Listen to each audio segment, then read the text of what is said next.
국회 신속 처리 안건, 이른바 패스트트랙 사건을 수사하고 있는 검찰이 국회 방송에 대해서 압수수색에 들어갔습니다. 네, 취재기자 연결해서 자세한 내용 들어보겠습니다. 김우준 기자.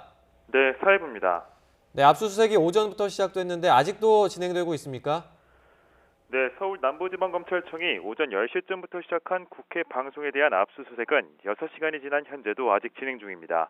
국회 방송은 국회 본회의와 각 상임위의 의사 일정 등을 촬영해 24시간 방송하는 채널로 국회 주요 내부 상황을 대부분 촬영해 보관하고 있는 곳입니다.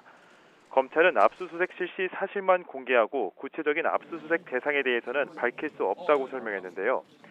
패스트트랙 법안 상정을 놓고 갈등이 극에 달했던 4월 당시 여당과 야당의 의원총회와 규탄 대회 등의 영상 자료를 확보하면서 당시 당 지도부 차원에서 폭행, 감금 관련 지시 등이 오갔는지를 중점적으로 들여다보는 것으로 알려졌습니다.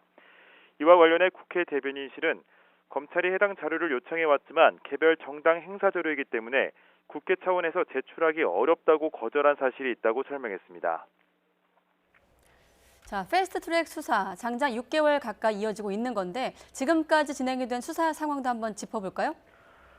네, 패스트트랙 사건과 관련해 검찰의 수사 대상에 오른 국회의원만 110명이나 됩니다.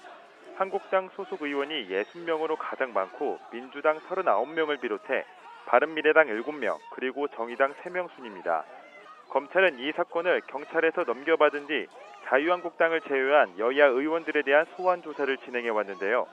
사보임 논란과 관련해 직권남용 혐의로 고발된 김관영 바른미래당 의원을 지난달 22일에 소환했고, 패스트트랙 충돌 당시 한국당 의원들에게 감금당한 최이배 의원 역시 같은 달 20일 비공개 조사를 받았습니다. 충돌 당시 국회 정치개혁특별위원회 위원장이었던 심상정 정의당 대표는 참고인 신분으로 검찰에 출석했고, 문희상 국회의장의 경우 서면으로 진술서를 제출하기도 했습니다. 반면 자유한국당은 검찰 소환에 일절 불응하고 있습니다. 한국당 의원들에 대한 검찰의 출석 요구가 있은 뒤에 황교안 대표만 자진 출석해 조사를 받았는데요. 황 대표는 다른 의원들은 검찰 수사에 응하지 말 것을 지시하고 본인도 묵비권을 행사한 뒤 돌아갔습니다. 패스트트랙 수사와 관련해서는 어제 있었던 대검찰청 국정감사에서도 설전이 오가기도 했습니다.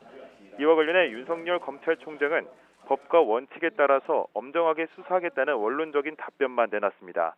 지금까지 사회부에서 전해드렸습니다.